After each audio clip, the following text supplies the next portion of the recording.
சென்னையில் அடுக்குமாடி வீடுகள் வாங்க வேண்டுமா? பிரதான பகுதிகளான அண்ணா நகர், வடபழனி, அம்பத்தூர் ஓரகடம், ராம்நகர் மற்றும் பசும்பொன் நகர் பகுதிகளில் மிக நேர்த்தியாக வாஸ்து முறைப்படி தரமான மூலப்பொருட்களை வைத்து கட்டிக்கொண்டிருக்கும் கைராசியான ஸ்தாபனம். அணுகவும் கீழச்சிவல்பட்டி வள்ளியப்பன் அவர்களின் Murugan builders, civil contractor and flat promoters. எல்லாம் வல்ல இறைவனுடைய திருவடிகளை என்னுடைய மனமொழி மீன்களால் போற்றி முடிக்கின்றேன். சபையிலே அமர்ந்திருக்கக்கூடிய துறந்தார்தம் திருவடிகளுக்கு என்னுடைய பணிவு சார்ந்த வணக்கங்கள். கோயிலூர் சாமி அவர்கள் என்னை ஒரு பிள்ளையாய் நேசித்து வளர்த்து வருகிறார். அவர் திருவடிகளை போற்றுவதிலே எல்லையற்ற முயற்சி கொள்கிறேன். அடுத்ததாக, இன்றைக்கு தமிழ் சைவம் என்று சொன்னால் அதற்கு களமாக நிற்கக்கூடிய எங்களுடைய சோசோமி சுந்தரமையா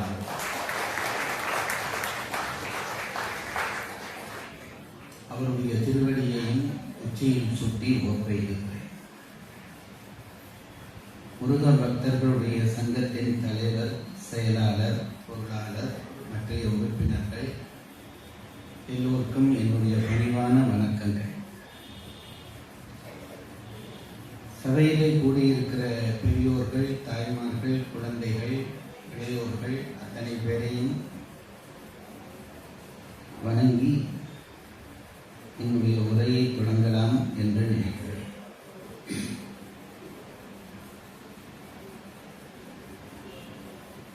ஒரு பேச்சாளன்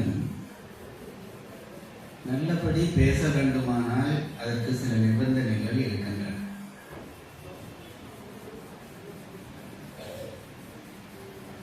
ஒரு பேச்சாளனை அழைத்து அவனிடமிருந்து ஒரு நல்ல பேச்சை கேட்க வேண்டுமானால் அதற்கு சில காரியங்களை செய்ய வேண்டும்.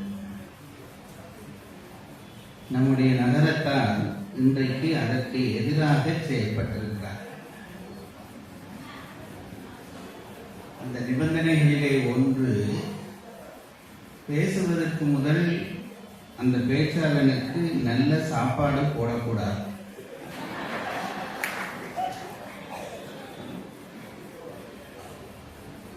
இங்கே நகரத்தாருடைய உணவை சாப்பிட்டால் பேச்சு வராது, தூக்கம்தான் வரும் என்பதை நான் அறிவேன்.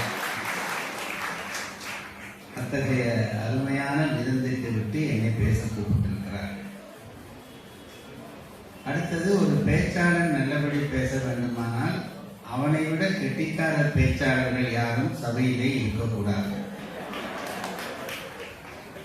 அந்த வகையிலையும் இன்றைக்கு எனக்கு சங்கடம் ஏற்படுத்தி இருக்கிறார்கள். சோசோமி ஐயா இருக்கிற சபையிலே நான் பேசுவது என்பது ஒரு விளையாட்டுத்தனமான செயல் என்பதை நான் உணர்கிறேன். ஆனாலும் அவருடைய பெருந்தன்மை என் பேச்சில் இருக்கக்கூடிய பிழைகளை மன்னிக்கும் என்ற துணிவோடு இந்த பேச்சை ஆரம்பிக்க வேண்டும் என்று நினைக்கிறேன்.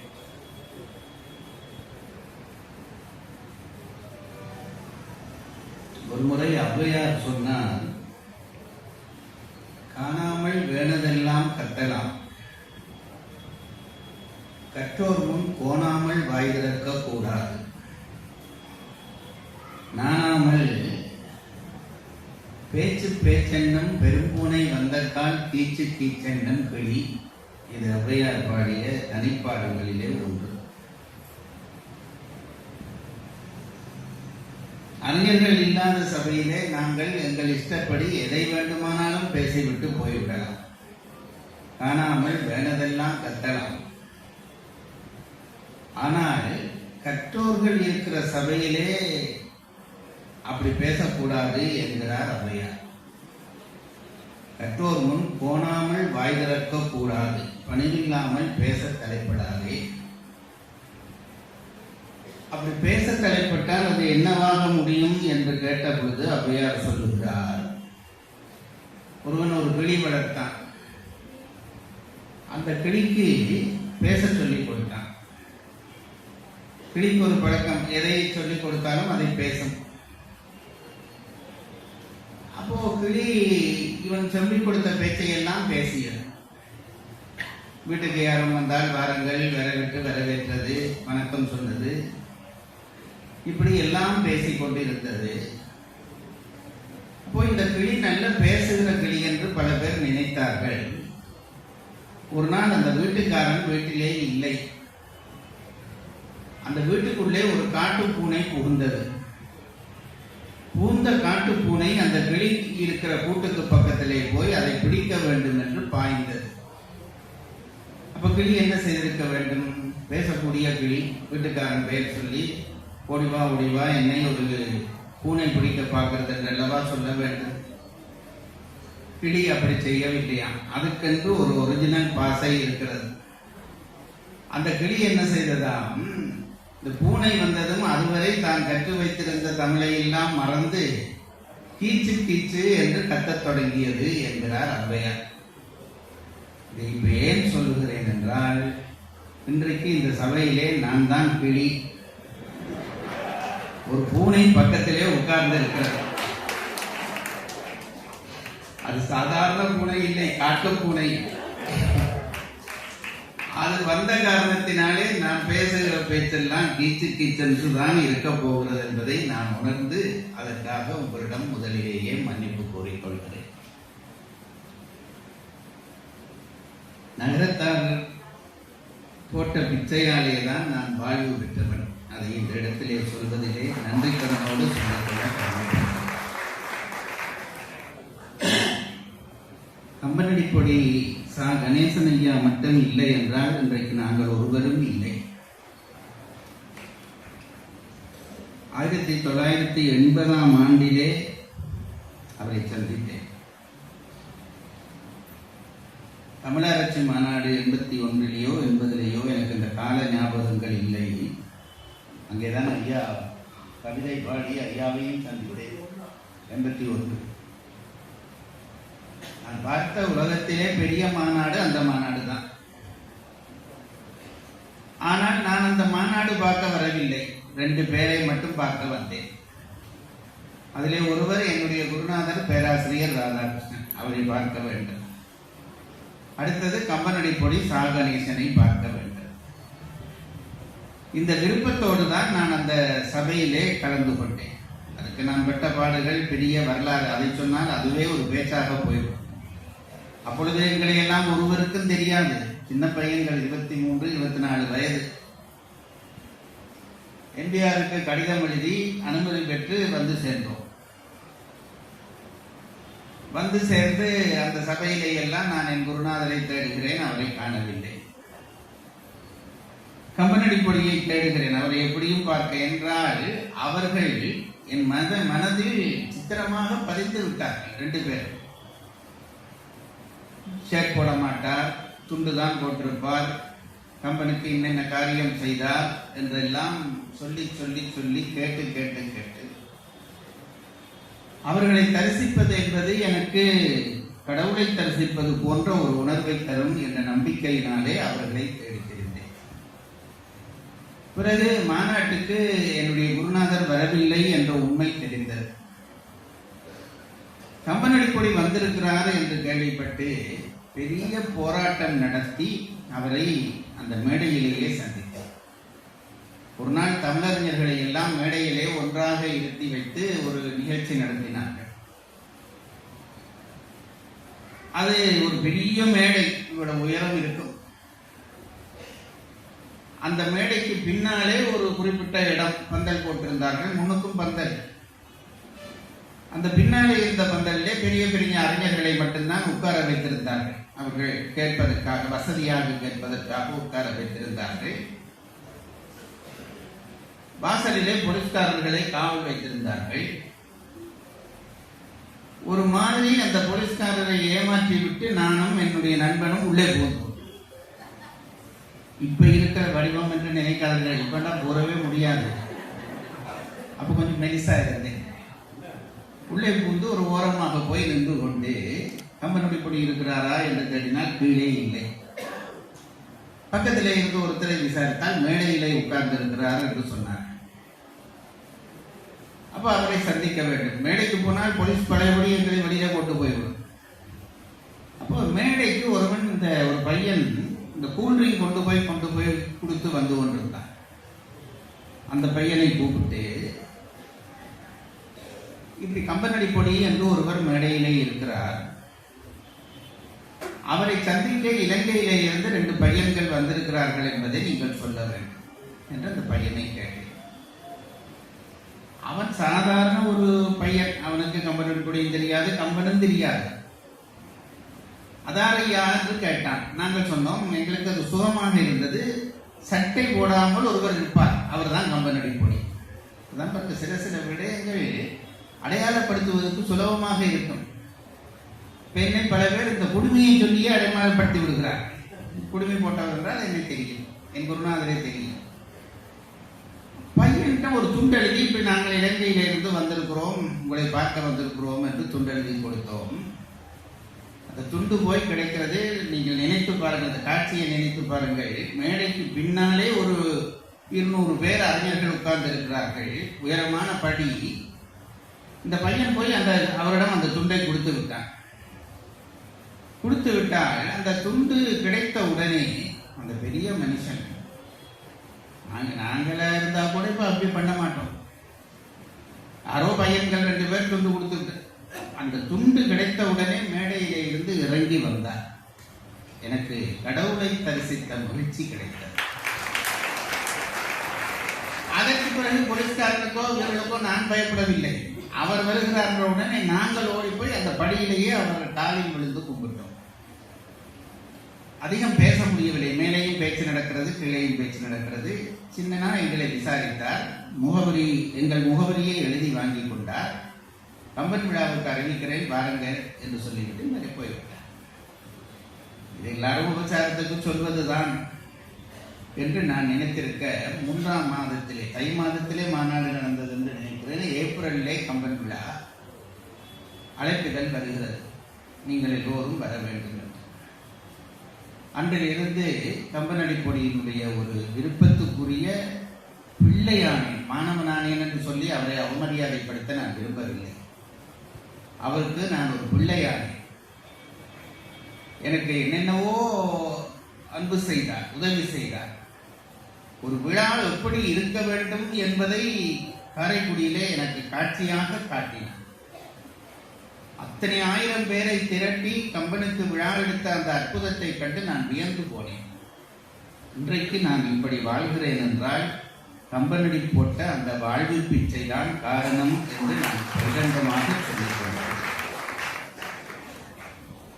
நான் நேற்று கூட நண்பர்களுக்கு சொல்லிக் கொண்டிருந்தேன், நகரத்தாருக்கு என்று ஒரு தனிச்சிறப்பு, ஒன்றல்ல பல தனிச்சிறப்புகள் உண்டு. அரசர்களுக்கு பிறகு, தமிழ் மண்ணை ஆண்ட அரசர்களுக்கு பிறகு தமிழையும் சைவத்தையும் வளர்த்த பெருமை நகரத்தாருக்கு தான். உங்களே சில பேர் நினைப்பீர்கள், நகரத்தாருடைய கூட்டம் என்றால் பேச்சாளர்கள் இப்படித்தான் பேசுவார்கள். அதுக்கு அடுத்த பக்கம் போனா வேறு ஒரு ஆண்டா அங்க அவர்கள் தான் வளர்த்தார்கள். நான் அப்படி சொல்ல மாட்டேன், நெஞ்சில் உள்ளதைத்தான் சொல்வேன். நகரத்தார் அரசர்களுக்கு பிறகு பெரிய அளவிலே தமிழையும் சைவத்தையும் வளர்த்த பெருமை நகரத்தாருக்கு தான் உண்டு. இதை நேற்று என் மாணவர்களிடம் சொன்ன பொழுது அவர் சொன்னார், அது மட்டும் இல்லை, கல்வியை வளர்த்த பெருமையும் நகரத்தாருக்கு தான் உண்டு என்று. அத்தகைய பெருமை மிகுந்த ஒரு இனத்தினுடைய சபையிலே பேசுவது என்பது எனக்கு வாழ்க்கையிலே கிடைத்த ஒரு பேறு என்று நினைத்துக் கொண்டே இங்கே வந்திருக்கிறேன். முருகனை பற்றி பேச வேண்டும். அதுக்கு முதல்ல இன்னொன்று சொல்ல வேண்டும். இந்த நகரத்தார் ரொம்ப புத்திசாலிகள். பாருங்கள், என்னை எப்படி பேச வைத்திருக்கிறார் என்றால், எனக்கு முதல் என்னை விட இளைய சந்ததியை பேச வைத்து, எனக்கு பின்னாலே என்னை விட முதிய சந்ததியை நடுவிலே நீ தான் அகப்பட வேண்டும் என்று அகப்பட வைக்கிறார். இந்த இளைய பிள்ளைகள் பேசியதை கேட்டேன். இப்படி சமயத்துறை சார்ந்தும் பேச முடியும் என்று இளைஞர்கள் முன்வருவது என்பது போற்றுதற்குரிய ஒரு செயல் என்பதை நான் ஏனென்றால் இன்றைக்கு ஏற்பட்டிருக்கிற வறுமையிலே ஒன்று, அது சைவத்துக்கு தான் அது பெரும்பாலும் ஏற்பட்டிருக்கிறது. சமயத்துறை சார்ந்து பேசுகிற பேச்சாளர்கள் தொகை குறைந்துவிட்டது. நீங்கள் என்ன அப்படி சொல்கிறீர்கள்? எத்தனையோ பேர் இருக்கிறார்கள் என்றால் பேச்சாளர்கள் இருக்கிறார்கள். அனுபவமாக பேசுகிற பேச்சாளர்கள், ஐயாவை போன்ற பேச்சாளர்கள் இல்லை. ஒரு காலத்திலே நிறைய பேர் இருந்தார்கள். வாரியார் சுவாமிகள், தீவாஜா அவர்கள், புலவர் கீரன் அவர்கள் என்று மேடைகளை ஆண்ட பேச்சாளர்கள் இருந்தார்கள். இன்றைக்கு இலக்கியம், பொதுவாழ்வு இதை பற்றி பேசுகிறார்களே தவிர சமயத்துறையிலே ஒரு ஆழ்ந்த அறிவு பெற்று பேசுறவருடைய பேச்சு இன்றைக்கு ரொம்ப குறைந்து விட்டது. அதனாலே தான் இந்த பிள்ளைகள் பேசியதை பார்த்து நான் ஆச்சரியப்பட்டேன், சந்தோஷப்பட்டேன். அவர்களுக்கு என்னுடைய வாழ்த்தை சொல்லிக் கொண்டேன். அதற்காக இவர்களை போட்டு எனக்கு என்ன சொல்ல வருகிறார்கள் என்று நான் நினைத்து பார்த்தேன். இதுக்கு முன்னுக்கு இந்த பட்டிமண்டபத்தை போட்டு என்னை அதற்கு பிறகு பேச வைப்பதன் மூலம் என்ன சொல்ல வருகிறார்கள் என்றால், இனி மெல்ல மெல்ல நீங்கள் பேச்சை குறைத்துக் கொள்ளுங்கள். எப்பவும் அதான் உண்மை. பாருங்கள், நம்முடைய மூதாதையர்கள் மனிதர்களுடைய தனிவாழ்வை வகுக்கிற பொழுது எப்படி வகுத்தார்கள் என்றால், பிரம்மச்சரியம், கிருஹஸ்தம், வானப்பிரஸ்தம், சந்நியாசம், இதுதான் வரிசை. பிரம்மச்சரியம் என்றால் கற்கும் பருவம், இது ஆரம்ப நிலை. ஓரளவு கற்று என் காலிலே நான் நிற்கலாம் என்ற நிலை வந்துவிட்டால் அதற்கு பிறகு ஒரு வாழ்க்கை துணையை தேடிக்கொண்டு இல்லற வாழ்க்கை வாழ்கள், அதுக்கு கிருஹஸ்தம் என்று பெயர். அதிலே இருந்துதான் அவனுடைய சமூக வாழ்க்கை ஆரம்பிக்கும். அப்போ முதலிலே பிரம்மச்சரியம், அடுத்தது கிருஹஸ்தம். மூன்றாவது ஒரு நிலை வகுத்தார்கள். அது கொஞ்சம் விளங்க வேண்டிய நிலை. மூன்றாவது நிலை என்னவென்றால், கிருஹஸ்தம் முடிந்தால் நேரா சந்நியாசம் தானே என்றால் இல்லை, வானப்பிரஸ்தம் என்று ஒரு நிலையை வகுத்தார். இந்த வானப்பிரஸ்தம் என்றால் என்ன என்று கேட்டால், இல்வாழ்வு நிலையிலே இருந்து கொண்டே அதில் இருந்து மெல்ல மெல்ல மெல்ல மெல்ல ஒதுங்குவது. இது தெரியாதபடியால்தான் இன்றைக்கு பல வீடுகளிலே சண்டை நடந்து கொண்டிருக்கிறது. ஒருவன் படித்து மேலே வந்து திருமணமாகிவிட்டது, கல்யாணம் பண்ணிவிட்டான், அவனுக்கு குழந்தைகள் பிறந்து விட்டார்கள். குழந்தைகள் பிறந்து குழந்தைகள் வளர்ந்து விட்டார்கள். குழந்தைகள் வளர்ந்து இப்பொழுது குழந்தைகளுக்கு திருமணம் பண்ணி கொடுத்து விட்டார்கள். இப்பொழுது அந்த வீட்டிலே 2 குடும்பம் வந்துவிடும். இந்த பழைய அம்மா அப்பா, புது அம்மா அப்பா வந்தால் என்ன செய்வது என்று கேட்டால், புதிய அம்மா அப்பாவிடம் பழைய அம்மா அப்பா நிர்வாகத்தை தாங்களாக கையெடுத்து விட வேண்டும். இல்லாவிட்டால் முதியோர் இல்லங்கள் அதிகரித்துக் கொண்டே போகும். நான் தானே அம்மா, நான் தானே அப்பா, நீ நேற்று வந்தவள், நீங்க நேற்று வந்தவன் என்று பேசக்கூடாது. அவர்களை வாழ விட வேண்டும். இதுதான் வாழ்க்கை முறை, நம் பெரியவர்கள் வகுத்த வாழ்க்கை முறை. வானப்பிரஸ்தம் என்பது அதுதான். அவர்களை வாழ விட வேண்டும். நான் தான் இன்றைக்கு என்ன சமையல் செய்வதென்று நான் தான் சொல்றேன், நான் சொல்றபடி சமையல். சில வீடுகளில் இது நடக்கிறது.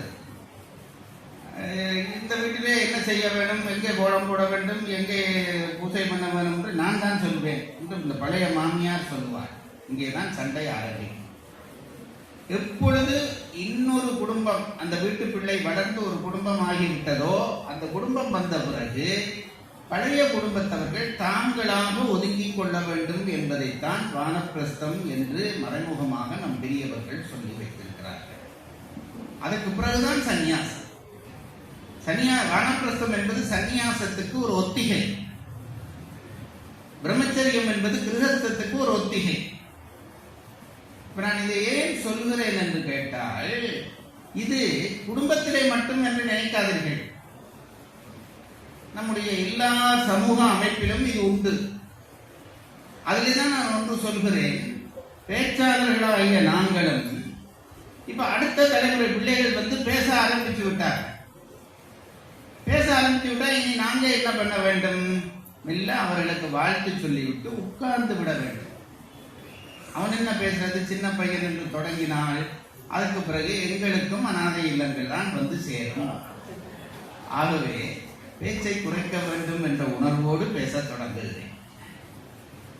முருகப்பெருமான் நம்முடைய தமிழ் கடவுள் என்று சொல்லப்படுகிற கடவுள். கடவுளுக்கும் மொழி பாசை இதெல்லாம் உண்டா? புரியவில்லை. இன்றைக்கு அப்படித்தான் சொல்ல முருகனை எங்கள் பாட்டன் என்கிறார்கள். எல்லாரும் பேசுகிறதிலே கேட்கிறேன். முருகன் தமிழ் கடவுள் என்று சொல்லப்படுவதிலே மறுப்பில்லை, அது உண்மை. தமிழர்கள் கெட்டிக்காரர்கள். நான் எப்பொழுதும் நினைப்பேன், தமிழர்கள் கெட்டிக்காரர்கள். நம்முடைய நிலத்தை 4 நிலங்களாக நம் பெரியவர்கள் பிரித்தார்கள். குறிஞ்சி, முல்லை, மருதம், நெய்தல் 4 நிலம். மலையும் மலை சார்ந்த இடமும் குறிஞ்சி, காடும் காடு சார்ந்த இடமும் முல்லை, வயலும் வயல் சார்ந்த இடமும் மருதம், கடலும் கடல் சார்ந்த இடமும் நெய்தல். இதை விட ஒரு 5வது நிலமும் இருக்கிறது என்று சொன்னார்கள். பாலை என்று ஒரு இடம். பாலை என்பது நிரந்தரமான நிலம். நான் சொன்ன 4 நிலமும் நிரந்தரமான நிலங்கள். பாலை என்பது நிரந்தரமான நிலம் இல்லை. முல்லையும் குறிஞ்சியும் முறைமையில் திரிந்து பாலை என்பதோர் வடிவமாகும். முல்லை நிலமும் குறிஞ்சி நிலமும் சில நேரத்திலே மழை பெய்யாவிட்டால் பாலை நிலமாக மாறிவிடும். இந்த நிலத்தை எப்படி வகுத்தார்கள் என்று நான் சும்மா நினைத்து பார்ப்பேன். ஐயாவை வைத்துக் கொண்டு சொல்ல பயமாக இருக்கிறது. ஆனாலும் அவருடைய பெருந்தன்மையை நம்பி நான் சொல்லுகிறேன். மழை பெய்யும், மழை பெய்யும். அந்த மழை மலையிலே விழும். அப்படியே அந்த தண்ணீர் ஓடி காடு வழியாக வரும். சில பேர் குறிஞ்சியைத்தான் முல்லையைத்தான் முதல் சொல்லுகிறார்கள். என்னுடைய அபிப்பிராயம் இதுதான். அந்த மலையிலே விழுந்த தண்ணீர் வழிந்து வந்து காடு வழியாக வரும். வந்து ஊருக்குள்ளே போகும். ஆறாக ஊருக்குள்ளே வரும். பிறகு அந்த ஆறு கடலிலே போய் சேரும். இந்த ஒழுங்கை பார்த்திருப்பார்கள் நம் பெரியவர்கள். ஆகவே முதல்ல ஆறு பிறக்கிற இடம் குறிஞ்சி, பிறகு காடு முல்லை, அடுத்தது மருதம் வயல், அடுத்தது நெய்தல் கடல். இதுல என்ன ஒரு சிறப்பு என்று கேட்டால், மலையிலே எப்பொழுதும் மழை பெய்து கொண்டிருக்கிற காரணத்தினாலே அங்கே தண்ணீரை தேக்க வேண்டிய தேவை இருந்திருக்காது. இது என்னுடைய அபிப்பிராயம். அப்படியே காடு வழியாக இந்த நேரம் அந்த தண்ணீர் வழியே வருகிறபடியால் காட்டிலேயும் தண்ணீரை தேக்க வேண்டிய தேவை வந்திருக்காது. இயல்பா அந்த தண்ணீர் எடுத்திருக்கும். பிறகு அது ஊருக்குள்ளே வந்த உடனே தான் வயல் மனித முயற்சிகள் ஆரம்பமாகின்றன. வயல் செய்து அதற்கு குளம் கட்டி அந்த ஆறாக வந்த தண்ணீரை தேக்கி வைத்து பயிர்களுக்கு பாய்ச்சி பயிர்கள் உண்டாக்கி இப்படி செய்கிற வேலையெல்லாம் மருதத்திலே தான் உண்டாகும். பிறகு அந்த தண்ணீர் போய் கடலிலே சேரும். அதைத்தான் நெய்தல் என்றார். இப்ப இதில் ஏன் 2 நிலத்தை மட்டும் முல்லையும் குறிஞ்சியும் முறைமையில் தெரிந்து பாலை என்பதோர் வடிவமாகும் என்று சொன்னார்களே, அப்ப மருதமும் நெய்தலும் ஆகாதா? முல்லையும் குறிஞ்சியும் மட்டும்தான் பாலை ஆகுமா என்ற கேள்விக்கு பதில் என்னவென்று கேட்டால், அங்கே இயற்கையாக தண்ணீர் வந்து கொண்டிருக்கிற இடம் அந்த இடம். அந்த இடத்திலே தண்ணீர் என்றால் அங்கே தண்ணீரை தேக்கி வைத்து பாதுகாக்க மாட்டார்கள். ஆகவே அது பாலையாகிவிடும். மருதம் போன்ற நிலத்திலே குளத்திலே தண்ணீர் வெட்டி தண்ணீரை தேக்கி பாதுகாத்து வைக்கிறபடியால் மழை இல்லாவிட்டாலும் தண்ணீர் நிற்கும். அதுபோல நெய்தலிலே கடற்கரை என்றபடியால் தண்ணீர் நிற்கும். அதனால்தான் அந்த 2 நிலத்தையும் சொல்லி இருப்பார்களோ என்று எனக்கு ஒரு எண்ணம் தோன்றுகிறது. வேற சபையா இருந்தால் அதுதான் என்று சொல்லி இருப்பேன். இவரை வைத்து அது சொல்ல பயமாக இருக்கிறது. அப்படி நினைத்து பார்க்கிறது உண்டு. அப்படி இந்த 4 நிலத்திலே அழகான நிலம், உயரமாக இருக்கக்கூடிய நிலம், அளக்கலாக அருமையும் பெருமையும் கொண்ட நிலம். மலையை பற்றி சொல்லுகிற பொழுது நம் இலக்கணக்காரர்கள் அப்படித்தான் சொல்லுகிறார்கள். அளக்கலாக அருமையும் பெருமையும் கொண்ட இடம். இது எவ்வளவுதான் இருக்கும் என்று சொல்ல முடியாது. அழகு எப்பவும் பச்சை பசேலென்று அழகாக இருக்கும், மேகங்கள் தவர்ந்து விளையாடும். இந்த நிலத்துக்கு தான் எப்பொழுதும் அழகு அதிகம். அப்போ இந்த 4 நிலத்தையும் வகுத்த பிறகு, நான் சும்மா ஒரு கற்பனையா பண்றது எல்லா இனத்தவர்களையும் கூப்பிட்டு உங்களுக்கு விருப்பமான நிலத்தை உங்கள் நிலமாக்கிக் கொள்ளுங்கள் என்று சொன்ன உடனே தமிழன் முதல் கையெழுத்தி விட்டான். தமிழன் முதல் கையெழுத்தி விட்டு அழகான இடமான அந்த குறிஞ்சியை, இதுதான் தமிழர்களாகிய எங்களுக்குரிய நிலம் என்று குறிஞ்சி நிலத்தை அவன் எடுத்துக்கொண்டான். நிலங்களுக்குள்ளே அழகான நிலமாகிய குறிஞ்சி நிலத்தை தமிழன் எடுத்துக்கொண்டான். இப்ப இது இந்த ஏலம் போடுற மாதிரி நினைச்சு கொள்ளுங்க. இந்த ஏலத்துல முதல் நல்ல நிலம் தமிழனுக்கு வந்துவிட்டது. அதுக்கு பிறகு கடவுளர்களை எல்லாம் வச்சு எந்த கடவுள் உங்களுக்கு வேணும் என்று கேட்டிருப்பார்கள். இது ஒரு ஏலம். தமிழ் ஏலம் எடுக்க வேண்டும். முதல் கடவுளாக முருகன் வந்தான். முருகு என்ற சொல்லுக்கே அழகு என்பதுதான் பெயர். முருகு என்ற சொல்லுக்கு அழகு என்பதுதான் அர்த்தம். எங்க ஊரிலே ஒரு தீவு இருக்கிறது, இலங்கைக்கு பக்கத்துல சின்ன சின்ன தீவு இருக்கிறது. அது ஒரு தீவு, ரொம்ப பிற்பட்ட தீவு. அந்த தீவிலே இந்த மதில் சுவர் கட்டுவதற்கு அவர்களுக்கு வசதிப்படாது. அங்க என்ன செய்வார்கள், முருகக்கல் என்று ஒரு கல் இருக்கும். முருகக்கல் என்று ஒரு கல் இருக்கிறது. அந்த கல்லை பார்த்தால் அப்படியே பூவேலைகள் செய்தது போன்ற கல். இப்ப கூட உங்களுக்கு தெரிந்திருக்கலாம், இங்கே இருக்கிறதோ நம்ம தெரியல. அந்த கல்லினுடைய அமைப்பு கடல்ல இருந்து வந்திருந்தாலும் அந்த கல்லினுடைய அமைப்பிலேயே அப்படியே பூவேலை செய்தது போன்ற அந்த கல் இருக்கும். அதனால அந்த கல்லுக்கு முருகக்கல் என்றே பெயர். அழகான கல். அந்த கல்லை அடுக்கி வைத்துதான் அந்த மதில் கட்டுவது என்பது இல்லை, அந்த கல்லை அடுக்கி வைத்திருப்பார்கள். அந்த கல்லுக்கு முருகக்கல் என்று பெயர். ஏனென்றால் அது அழகான கல் என்பதனாலே முருகக்கல். அப்ப முருகு என்ற சொல்லுக்கு என்ன அர்த்தம்? அழகு என்று அர்த்தம். முருகன் என்று அவனுக்கு ஏன் பெயர் வந்தது என்றால், உள்ள கடவுள்களுக்குள்ளே அழகானவன் அவன்தான். உள்ள கடவுள்களுக்குள்ளே அழகானவன் அவன்தான். அதனாலேதான் தமிழர்கள் கடவுள்களுக்குள்ளே உங்களுக்கு யார் வேணும் என்று கேட்டவுடனே நான் நினைக்கிறேன் எல்லாரும் கையுயர்த்தி முருகன் தான் நமக்கு வேணும் என்று கையுயர்த்தி இருப்பார். அதிலேயே நகரத்தார் ஆக முண்டி கையுயர்த்தி இருப்பார். என் முருகனை அவர்கள் தான் கைப்பற்றி வைத்திருக்கிறார்கள். இந்த முருகக் கடவுள் அவனுக்கு என்ன சிறப்பு என்று கேட்டால், ஒன்று அழகானவன். அவனை போல அழகு வேறு ஒருவருக்கும் இல்லை. இன்றைக்குத்தான் இந்த அரசியலாளர்கள் பல பேர் முருகனை உறவு கொண்டாட தொடங்கி இருக்கிறார்கள். நானும் பார்க்கிறேன். இந்த இந்து மதத்தை எந்த தலைவரை பார்த்தாலும் எந்த கூட்டத்தை பார்த்தாலும் நான் சும்மா நான் பார்க்கதை சொல்லுகிறேன், அரசியல் சொல்லுகிறேன் என்று நினைச்சு என்ன மாட்டி விட்டுறக்கூடாது. எந்த தலைவரை பார்த்தாலும் அவர்களை பாராட்ட நினைக்கிறவன் வேலைத்தான் கொண்டு போய் கொடுக்குறான். ஆனால் தலைவருக்கு செல்வா கொடுத்து பார்த்திருக்கிறீங்களா?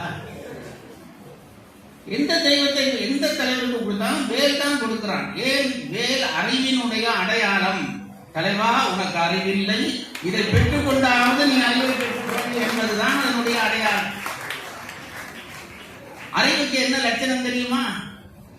அறிவுக்கு என்ன லட்சணம் தெரியுமா? அது ஆழமாக இருக்க வேண்டும், அகன்று இருக்க வேண்டும், கூர்மையாக இருக்க வேண்டும். இது மூன்றும் இருந்தால் தான் அறிவு. சில பேருக்கு அகலமான அறிவு இருக்கும், ஆழமான அறிவு இருக்காது. சில பேருக்கு அகலமும் இருக்கும், ஆழமும் இருக்கும், கூர்மை இருக்காது. வேலை பாருங்கள், இதுதான் அதற்கான அடையாளம். அறிவுக்கான அடையாளம் வேல் தான். கீழே ஆழமான அந்த தடி இருக்கிறது, நடுவிலே அகன்று இருக்கிறது, மேலே கூராக இருக்கிறது. ஆகவே அகலம், ஆழம், கூர்மை கொண்ட அந்த மூன்றும் கொண்ட அடையாளத்தை தன் கையில் வைத்திருக்கிறவன் தான் முருகன். ஆகவேதான் இந்த அறிவுக்குரிய வேலை எல்லாருக்கும் பரிசு கொடுக்கிறார்கள். எல்லாருக்கும் பரிசு கொடுக்கிறார்கள். என்ன? அறிவை பரிசாக கொடுக்கிறார்கள் என்பதுதான் அதற்கு அர்த்தம். இந்த வேலை நிரந்தரமாக கையில் வைத்திருக்கிறவன் முருகன் தான். இது அவனுக்கு இருக்கிற அடுத்த பெருமை. வேல் என்பது ஏதோ ஆயுதம் என்று நினைத்து விடக்கூடாது. அருணகிரிநாதர் தான் சொன்னார், எங்கள் சமயத்திலே பல விஷயங்களை குறிப்பாலே சொல்லிவிட்டு போயிருக்கிறார். எங்களுடைய சமயத்திலே பல விஷயங்களை நேரடியாக சொல்வதில்லை, குறிப்பால் சொல்வது. கம்பனை பற்றி சொல்லுகிற பொழுது பாரதி சொன்னான், என்ன சொன்னான் என்றால், எல்லையொன்றின்மை எனும் பொருள் அதனை கம்பன் குறிகளால் காட்டிட முயலும் முயற்சி என்றான். குறிகளால் காட்டுவது, நேரடியாக சொல்லாமல் ஒரு குறிப்பினாலே காட்டுவது, இதுதான் முக்கியம். நம் சமயத்திலே அப்படித்தான் எல்லாம் அமைந்திருக்கிறது. கோயிலுக்கு போனால் கட்டிடங்கள், விக்கிரகங்கள் அல்லது அதில் இருக்கிற எல்லாமே ஒரு குறிப்பை உணர்த்துகிற விக்கிரகமாகத்தான் இருக்கும். கோயிலுக்குள்ளே போனால் சிவனுக்கு முன்னாலே நந்தி வைத்திருக்கிறார்கள், ஆர்கிடெக்ட் தெரியாதவர்.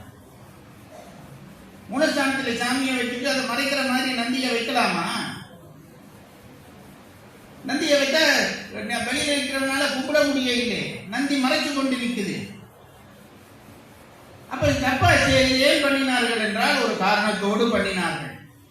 நந்தி என்பது, இந்த விடை என்பது இருக்கிறதே, அது வெறும் மாடல்ல, அது தர்மத்துக்கான குறியீடு.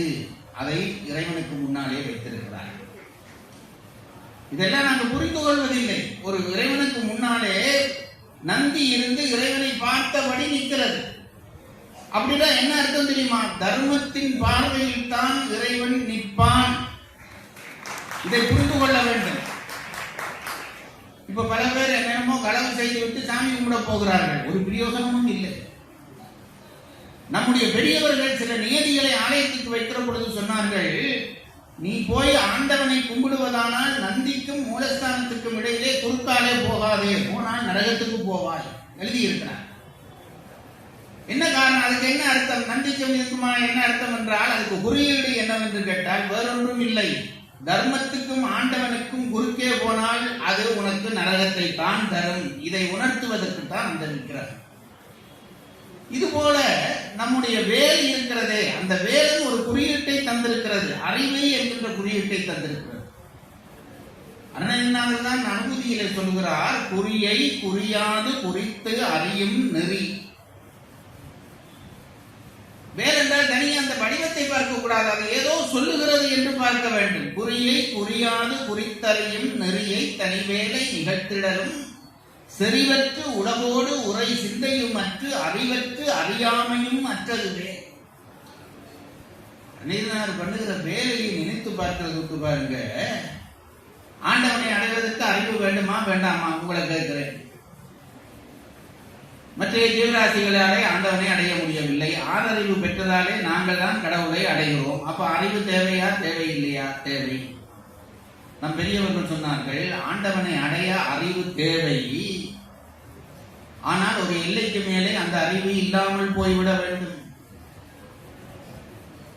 ஆண்டவனை அடைவதற்கு அறிவு நமக்கு தேவை.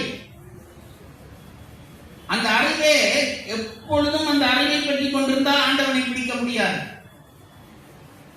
அதனாலேதான் படிப்பற்று கேள்வியற்று பற்றற்று சிந்தை துடிப்பற்று இருப்போர்க்கே சுகந்தான் பராபரமே என்றார் தாய்மான்.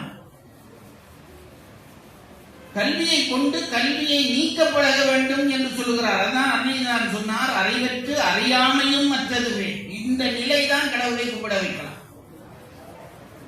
ஆண்டவனை வழிபட வேண்டுமானால் அறிவு தேவை, பின் அறிவு தேவையில்லை. இதையெல்லாம் உணர்த்துகிற கடவுள் தான் நம்முடைய முருகப்பெருமான். முருகப்பெருமானுக்கு என்ன சிறப்பு என்று கேட்ட பொழுது சொன்னார், அருணகிரிநாதர் தான் சொல்லுகிறார், கந்தரலங்காரத்திலே சொல்லுகிறார், முருகப்பெருமானுக்கு என்ன சிறப்பு என்று கேட்டதும் சொன்னார், முருகனுக்கு என்ன சிறப்பு என்று கேட்டால், மற்ற கடவுள்களை நீ எப்படியும் கும்பிடலாம், அது கும்பிடுவதற்கு விரதங்கள் இருக்க வேண்டும், தியானங்கள் பண்ண வேண்டும், என்னென்னவோ பண்ண வேண்டும். முருகனை கும்பிடுவதற்கு நீ ஒன்றும் கஷ்டப்பட வேண்டாம். முருகனுக்கு முன்னாலே போய்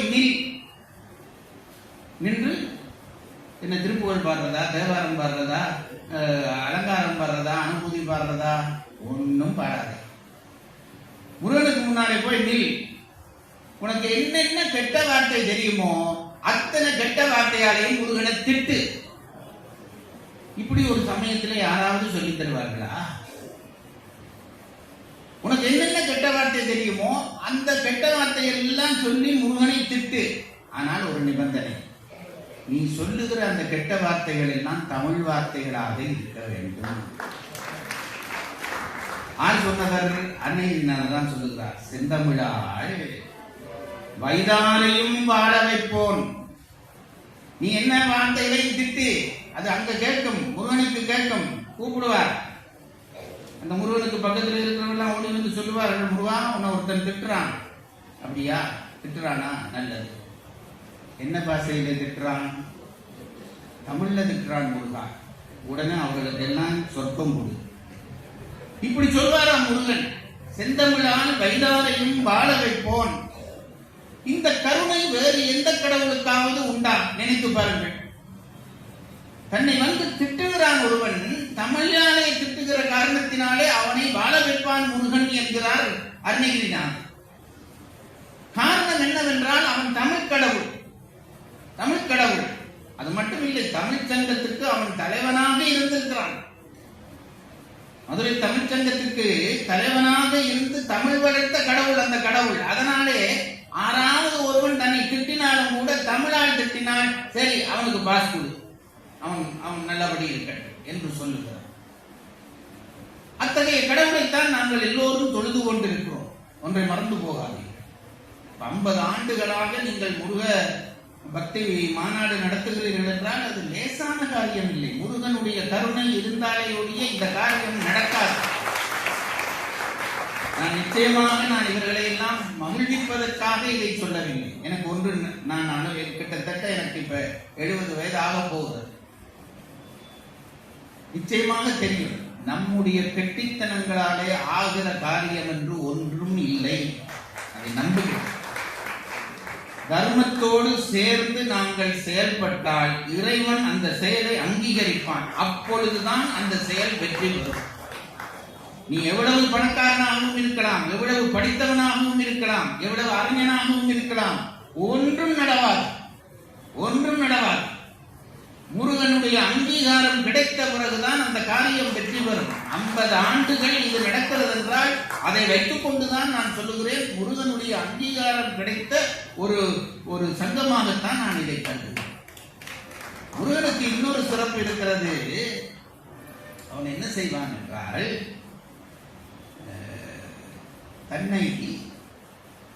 தன்னை யாராவது இகழ்ந்தாலும் அருள் செய்வான் என்பது முருகனுடைய ஒரு நிலை.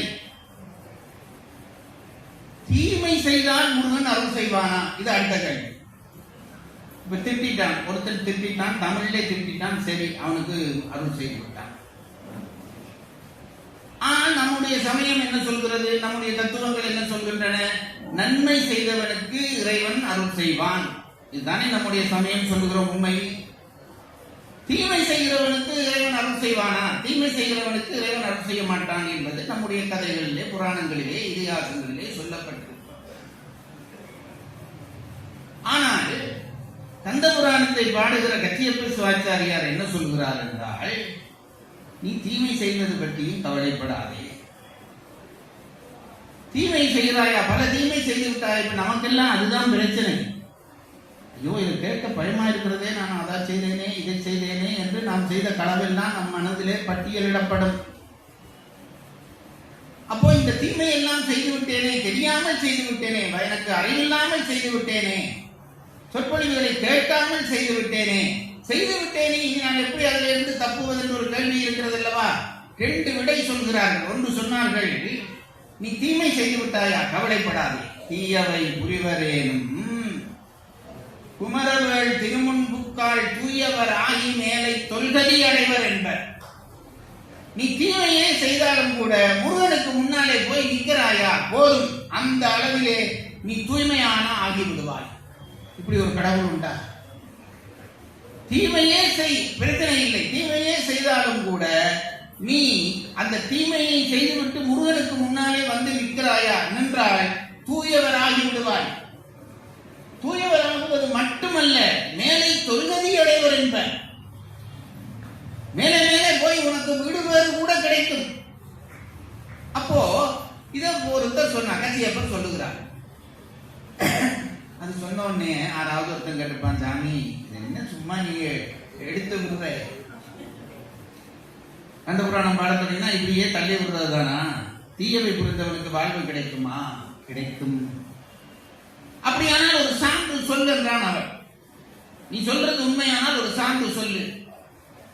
தீவை குடிவரேனும் குமரவேள் திருமுன்புக்காள் முருகவேள் திருமுன்புக்காள் தீவவர் ஆகி மேலே தொல்கதி அடைவர் என்பர். இவன் கேட்டோனே அவர் சொன்னார், ஆயவும் வேண்டும் கொள்ளும். இதுக்கு ஒரு ஆராய்ச்சி வேணுமாடா? நீ ஒரு மேற்கோள் சொல்லுன்றதானே சொல்லுகிறாய், இது நடக்குமா என்று கேட்கிறாயே, இதுக்கு ஆராய்ச்சி பண்ண வேண்டுமா? ஒன்றுமே தேவையில்லைடா. அதுக்கு என்ன ஆராய்ச்சி சொல்லிவிட்டு சொல்லுகிறார், ஆயவும் வேண்டும் கொள்ளோ அடுசமர் அன்னாள் செய்த மாயையின் மைந்தன் தானும் வரம்பிலா அருள் பெற்றிருந்தான். மற்றவர்களுக்கு தீமை செய்கிறது தானே இப்ப நீ பேசுறது. அங்க அடிச்சேன், இவனுக்கு கலவரத்தேன், இவனுக்கு போய் சொன்னேன், இதுதானே பேசுறேன். இதை விடுற ஒருத்தன் இருந்தான், அவங்க அம்மாவுக்கு பேர் மாயை, அவனுக்கு பேர் சூரன். அவன் என்ன செய்தான் தெரியுமா? மற்றவர்களுக்கு தீமை செய்த நேரா முருகனுக்கே தீமை செய்ய போயிட்டான்டா. முருகனுடைய செல்லப்பிடிக்க போனான். முருகா வா, உன்னோட நான் யுத்தம் புரிய வந்திருக்கிறேன். மற்றவர்களுக்கு தீமை செய்வது மன்னிக்கிறது இருக்கட்டும், முருகன் தனக்கு தீமை செய்ய ஒருத்தன் வந்து நின்றான். சூரன் என்று ஒருத்தன் வந்து நின்றான். இப்போ என்ன செய்தார் முருகன்? அவனுக்கு என்ன பண்ணி இருக்க வேண்டும்? அவனை அழிச்சிருக்க வேண்டும். அவர் என்ன சொல்கிறார்? ஆயவும் வேண்டும் கொள்ளோ அடுசவர் அண்ணால் செய்த மாயையின் மைந்தன் தானும் வரம்பிலா அருள் பெற்று உய்தான். அந்த சூரனுக்கு என்ன வரம் கொடுத்தான் தெரியுமா? நம்ம முருகன், நம்ம தமிழ் முருகன். தமிழ் முருகன் என்று சொல்ல நமக்கு உரிமை எப்ப வரும் தெரியுமா? எல்லாரையும் மன்னிக்க என்றைக்கு தயாராக இருக்கிறோமோ அன்றைக்குத்தான் நாங்கள் தமிழ் முருகன் என்று சொல்ல வேண்டும். சண்டை பிடிக்கிறதுக்கு தமிழ் முருகன் வேண்டாம். எல்லாரையும் சேர்த்து மன்னிக்குவதற்கு தயாராகிறவன் தான் தமிழ் முருகன். அவன் என்ன செய்தான் என்று சொல்லுகிற பொழுது சொல்லுகிறார், ஒரு சூரன் சண்டைக்கு வந்துட்டான். அவனுக்கு கொஞ்ச நெஞ்ச அருளாடா கொடுத்தான், வரம்பில்லா அருள் பெற்று கொடுத்தான். எவ்வளவு அருளை கொடுத்தான் தெரியுமா? வரம்பில்லாத அருளை கொடுத்தான், எல்லை இல்லாத அருள். அது என்ன அருள்? வந்து சண்டை பிடிக்கிறான், என்னென்னவோ செய்து பார்த்தார் முருகன், அவன் கேட்கவில்லை. ஒரு எல்லையிலே அவனுக்கு தெரிகிறது, நான் அழிய போவது உறுதி, பாடன் என்று நினைத்தேன் என்று அவன் உணர்கிறான். ஆனாலும் சண்டை பிடிக்கிறான். அப்படி சண்டை பிடிக்கிற பொழுது அந்த சண்டையினுடைய ஒரு எல்லையிலே மாமரமாக வந்து மாறி நின்றான். உங்களுக்கு தெரியும், சூரன் போர் பார்க்காத நகரத்தாரா. முருகன் அப்பொழுதுதான் இந்த வேலையை எடுத்து விடுகிறார். மரம் பிளக்கிறது, ஒரு பாதி சேவல் ஒரு பாதி மயில் ரெண்டும் வந்துவிட்டது. இப்ப மயிலை அழைத்து தனக்கு வாகனமாக வைத்துக் கொண்டான். அதுக்கு முதல் இந்திரன் இருந்தான், அவருக்கு அன்றையிலிருந்து ஓய்வு. சூரன் மயிலா வந்த உடனே அவருக்கு அந்த மயிலை வைத்துக் கொண்டான், கொடியில சேவலை வைத்துக் கொண்டான். அப்போ தன்னோடு சண்டை பிடிக்க வந்தவனையே தன்னோடு சேர்த்து வைத்துக் கொண்டவன் முருகன். மறந்து போகாதீர்கள், தன்னோடு சண்டை பிடிக்க வந்தவனையே சேவலும் மயிலுமாக மாற்றி தன்னோடு சேர்த்து வைத்துக் கொண்டானே, இதுதான்டா வரம்பிலா அருள் என்று சொன்னார் கச்சியப்பர் சொன்னார். அப்ப அவனுக்கு கேள்வி பதில் வரையிலே அவன் என்ன சொன்னான்? ஐயா, முருகனுக்கு கீழே மயிலாக இருப்பதும் சேவலாக இருப்பதும் பக்தர்களாகிய நமக்கு பேரு. சூரனுக்கு அது பேரா? அவன் சூரனோட முருகனை அழிக்கிறேன்னு வந்தவன். அவனை பிடிச்சு மயிலாக இருத்தி சேவலாக கொடியா வச்சா அது சூரனுக்கு பேரா என்று ஒருத்தன் கேட்டான். அப்பதான் அவர் பதில் சொல்லுகிறார். என்ன பதில் என்று கேட்டால், சூரனுக்கு என்ன கோபம்? முருகனோட கோபம் இல்லை, தேவர்களோடு கோபம். தேவர்களை அழிக்க வேண்டும். தீமைக்கு எப்பவும் என்ன இருக்கும் என்றால் நன்மையை அழிக்க வேண்டும். இதுதான் தீமையினுடைய அடையாளம். நான் எப்பவும் சொல்றதுண்டு, இந்த சொற்பொழிவுகள் எல்லாம் சும்மா வெறுமனே கேட்டு கைதட்டிட்டு போவதற்கு என்று நினைக்காதீர்கள். இந்த சொற்பொழிவுகள் புத்தியில போய் இருக்கும். இருந்தால் நாம் பிழை செய்கிற பொழுது அது நம்மை தட்டி கேட்கும். அன்றைக்கு கேட்டீங்களே, இன்னைக்கு என்ன இது? எப்பவும் நான் சொல்றேன் பாருங்க, பிழை செய்கிற பொழுது பிழை சரி என்று ரெண்டு இருக்கிறது அல்லவா? இந்த ரெண்டும் நமக்கு பக்கத்திலே தான் இருக்கின்றன. பிழை செய்கிற அந்த தன்மை என்ற ஒன்று இருக்கிறதே, இந்த பிழை சூரன் பிழை, முருகன் சரி. தேவர்கள் சரியாக தர்மப்படி இருந்தார்கள், இவன் தர்மத்தை விட்டு இருந்தான். அதனாலே சண்டை, தேவர்களுக்கும் அசுரர்களுக்கும் எப்பொழுதும் சண்டை. அப்போ சூரன் என்ன, தேவர்களை ஆட்சி பண்ண வேண்டும் என்று நினைக்கிறான், எல்லாரையும் வென்று ஆட்சி பண்ண வேண்டும் என்று நினைக்கிறான். அப்படி நினைக்கிற காரணத்தினாலே தேவர்களை எல்லாம் போய் சண்டை பிடித்து வென்று அடக்கினான். என்னை கும்பிடுங்கள் என்று சொன்னான். தேவர்கள் எல்லாம் அவனை கும்பிட்டார். இதுதானே அவனுடைய விருப்பம். தேவர்கள் அவனை கும்பிட்டார். ஆனால் சண்டை பிடித்து அடக்கி கும்பிட வைத்த பொழுது அந்த தேவர்கள் இவனை உண்மையாக கும்பிட்டிருப்பார்களா? மனதுக்குள்ளே வெறுப்பு வைத்துக் கொண்டு வெளியிலே கும்பிட்டிருப்பார்கள். இப்ப என்ன செய்தான் முருகன்? அவனை சேவலும் மயிலுமாக்கி தன்னோடு சேர்த்துக் கொண்டான். இப்பொழுது தேவர்கள் எல்லாம் கும்பிட வருகிறார்கள். கும்பிட வருகிற தேவர்கள் இது நாள் வரைக்கும் வெறுப்போடு சூரனை கும்பிட்டவர்கள் முருகனோடு அவன் சேர்ந்த பிறகு விருப்போடு கும்பிடத் தொடங்கினார்கள். அதனைத்தான் வரம்பிலா அருள் பெற்றுதான் என்று கந்தபுராண பெரியார் பாடி முடிக்கிறார். நிறைவாக சொல்வதானா முருகனிடம் சொல்ல எவ்வளவு இருக்கும்? தமிழ் கடவுளம் இல்லாத தமிழா? அவனிடம் இருக்கக்கூடிய இன்னொரு சிறப்பு, அதுவும் அலங்காரத்திலே வருகிற ஒரு அடியை சொல்லிவிடுகிறேன். நம்முடைய தமிழ், நம்முடைய சமயம், நம்முடைய தத்துவம் சொல்லுகிற ஒரு உண்மை, நாம் செய்கிற வினைகளை எல்லாம் நாமே அனுபவித்து முடிக்க வேண்டும். தப்ப முடியாது. ஒருவரும் தப்ப முடியாது. ஒருவனுக்கு ஒரு அடி அடிக்கிறாயா, கோபத்திலே ஒரு அடி அடிக்கிறாயா, அந்த அடி என்றைக்கோ உன் முதுகிலே விழும். ஒருவனுக்கு நீ ஏதாவது ஒரு வஞ்சனை செய்கிறாயா, அந்த வஞ்சனை உன்னுடைய வாழ்க்கையை என்றே ஒரு நாள் காக்கும். ஒருவனுடைய உணவை தட்டி பறிக்கிறாயா, என்றோ ஒரு நாள் உன்னுடைய உணவு தட்டி பறிக்கப்படும். இதெல்லாம் நியதிகள். இதற்குத்தான் நம்முடைய பெரியவர்கள் ஊழ் என்று பெயர் சொன்னார்கள். ஒரு பிறவியிலே செய்த அல்லது ஒரு பிறவியிலே செய்த வினை ஒன்று உடனேயே பயன் தரும் அல்லது கிடந்து பயன் தரும். இதுல இருந்து தப்ப முடியாது. ஆனால் நம்முடைய அருணகிரிநாதர் தான் அனுபவத்தாலே துணிந்து ஒரு வார்த்தை போடுகிறார் அலங்காரத்தில். இறைவன், நான் இந்த பிறவியிலே சில வேலைகள் செய்து கொண்டிருக்கிறேன், அந்த வேலைகளுக்கு ஆகாமியம் என்று பெயர். இந்த சொல்ல மறந்தா ஒன்று நட்டம் இல்லை. இந்த பிறவியிலே செய்த வினைகள் எல்லாம் போய் தேங்கி நிற்கின்றன, அதற்கு சங்கீதம் என்று பெயர். இதையும் சொல்ல மறந்தா பிரச்சனை இல்லை, பொருள் விளங்கினா செய்யும். பிறகு அதிலே ஒரு பகுதியை எடுத்து இந்த பூமியிலே அனுபவிப்பதற்காக உனக்கு ஆண்டவன் உன்னை நியமித்து அனுப்புவான். இதற்கு பிராரத்துவம் என்று பெயர். இந்த உலகத்திலே 3 வகையாக இந்த வினை சொல்லப்பட்டிருக்கிறது. இப்போ எங்களுடைய அபிப்பிராயப்படி இப்ப நான் வந்து இதிலிருந்து பேசுகிறேனே, இது நான் முற்பிறவியிலே செய்த வினை. நீங்கள் எல்லாம் இருந்து கேட்கிறீர்களே, இது நீங்கள் முற்பிறவியிலே செய்த வினை. அப்படித்தான் பாருங்க, நான் இந்த விளையாட்டா சொன்னாலும் உண்மை அதுதான். அப்ப வினையை, நான் செய்த வினையில இருந்து தப்ப முடியாதா, என்னுடைய விதியை மாற்ற முடியாதா என்று கேட்டால், பெரும்பான்மையிலான சமயவாதிகள் மாற்ற முடியாது என்றே சொல்லிவிட்டார். மாற்ற முடியாது என்றே சொல்லிவிட்டார். ரொம்ப பக்திமயப்பட்ட அனுபவம் உள்ள ஓரிருவர் மட்டும் சொல்கிறார்கள், விதியையும் வெல்லலாம் என்று சொல்கிறார். விதியையும் வெல்லலாம் என்று சொல்கிறார். இந்த வார்த்தை நமக்கு ஒரு தெம்பு தருகிறது அல்லவா?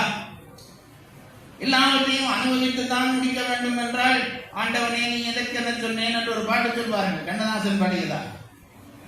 அனுபவித்து தான் நான் எல்லாம் தீர்க்க வேண்டும் என்றால், இல்லை, நீ விதியை வெல்லலாம். சொன்னவர் யார்? அருணகிரிநாதர். எங்கே சொன்னார்? அலங்காரத்திலே சொன்னார். அவன் கால்பட்டு அழிந்தது என் தலைமேல் அயன் கையெழுத்தே. முருகப்பெருமானுடைய திருவடி என் தலையிலே பட்டால் பிரம்மன் எனக்கு எழுதி அனுப்பிய அந்த எழுத்து அழிந்து போய்விடும். பிரம்மன் எனக்கு எழுதிய எழுத்து அழிந்து போய்விடும். அருணகிரிநாதர் மட்டும் சொன்னா போய், இத முன்னுக்கு வேறு சிலர் சம்பந்தர் சொல்லுகிறார். அந்த தேவாரம் என்னக்கையா? திருநீலகண்டம் என்று முடிக்கிறாரே, திருஞான சம்பந்தர். அவ்வினைக்கு இவ்வினை, அந்த பாடல்ல என்ன சொல்லுகிறார்? செய்வினை வந்து தீண்டப்பெறாது திருநீலகண்டம் என்கிறார். இது அடுத்த அருணகிரிநாதர் சொல்றது. இன்னொரு கதையை சொல்லி வைத்து விட்டு போயிருக்கிறார்கள். யாரு? மார்க்கண்டேயர் கதை. அவருக்கு 16 வயதிலே உயிர் பிரிய வேண்டும் என்பது விதி. சிவபெருமானை தொட்டு அந்த விதியை மாற்றினார் என்பது கதை. ஆகவே அருணகிரிநாதர் தருகிற இந்த அலங்கார வார்த்தை இருக்கிறதே நமக்கு தெம்பு தருகிற வார்த்தை. முருகன் பாதத்தை மட்டும் பிடித்து தலையிலே வைத்து விட்டோமானால் நம்முடைய வினை முடிந்துவிடும் என்று சொன்னவர் அருணகிரிநாதர். முருக வழிபாட்டினுடைய பயன்களை சொல்லிக் கொண்டிருக்கிறார். நிறைவாக ஒன்றை சொல்லுகிறேன். அதை சொன்னவர் அருணகிரிநாதர் தான். அலங்காரத்திலே தான் சொன்னார், நம்முடைய வாழ்க்கை நிரந்தரமற்றது. நம்மில் பல பேர் அதை நினைப்பதில்லை.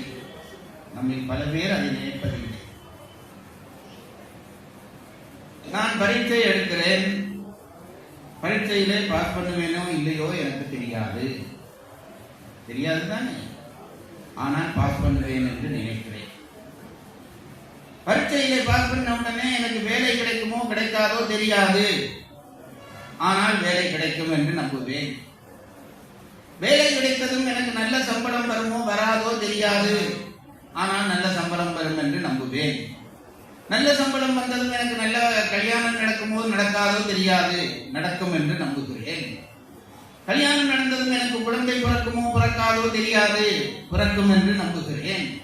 பிறந்த குழந்தை நல்லவனாக வருவானோ வரமாட்டானோ தெரியாது, வருவான் என்று நம்புகிறேன். இப்படி வருமோ வராதோ என்று நினைக்கிற விஷயங்கள் எல்லாவற்றையும் வரும் என்று நம்புகிற நாங்கள் உறுதியாய் வரும் என்ற ஒரு விஷயத்தை மட்டும் நினைப்பதே இல்லை. என்ன விஷயம் அந்த உறுதியாய் நடக்கிற விஷயம்? தோன்றிய பொருள் எல்லாம் மறையும். இது நியதி. ஒரு பொருளுக்கு தோற்றம் என்று ஒன்று இருந்து விட்டால் மறைவு என்று ஒன்று இருக்க வேண்டும்.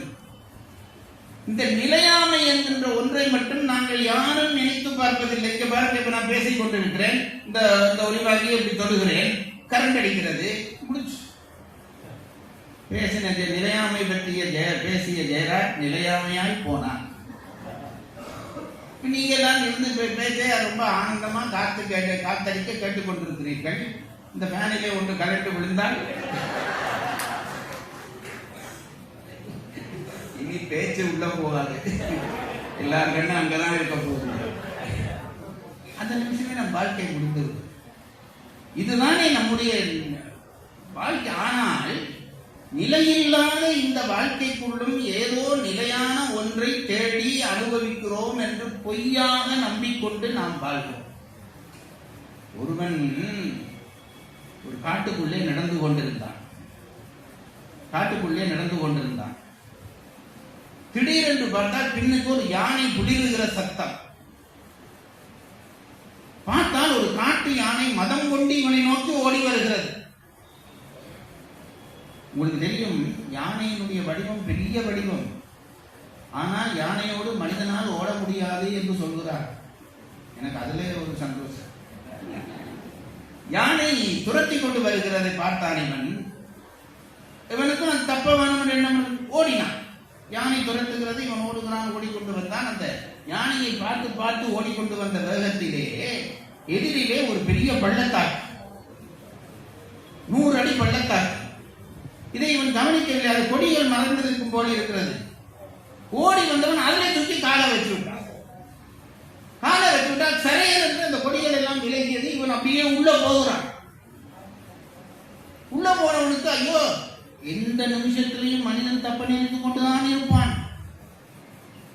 அப்ப அந்த உள்ளே போக தொடங்கினோனே 100 அடி, இப்ப 10 அடி போயிட்டான், 15 அடி போயிட்டான், 20 அடி போயிட்டான். எப்படி தப்பலாம் என்று அவன் புத்தி வேலை செய்கிறது. பார்த்தால் அந்த பள்ளத்தாக்கினுடைய ஒரு ஓரமாக ஒரு ஆலமரம் முளைத்து அப்படி ஒரு கொப்பு இங்க வந்திருந்தது.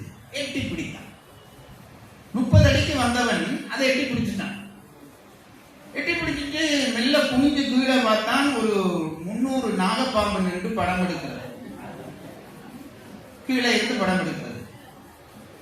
மேல வந்துடலாமா எட்டி பார்த்தால் அந்த மதம் பிடிச்ச யானை நிக்குது.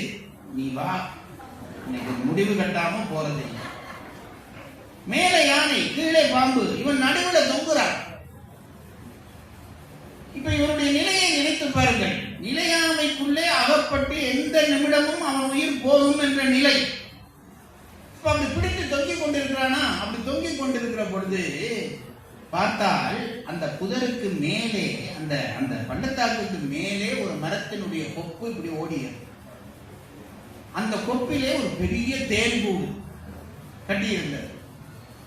அந்த தேன்கூடு கொஞ்சம் குழம்பி தேன் துணிகள் அப்படி சுட்டு சுட்டா உள்ள விழுகுது.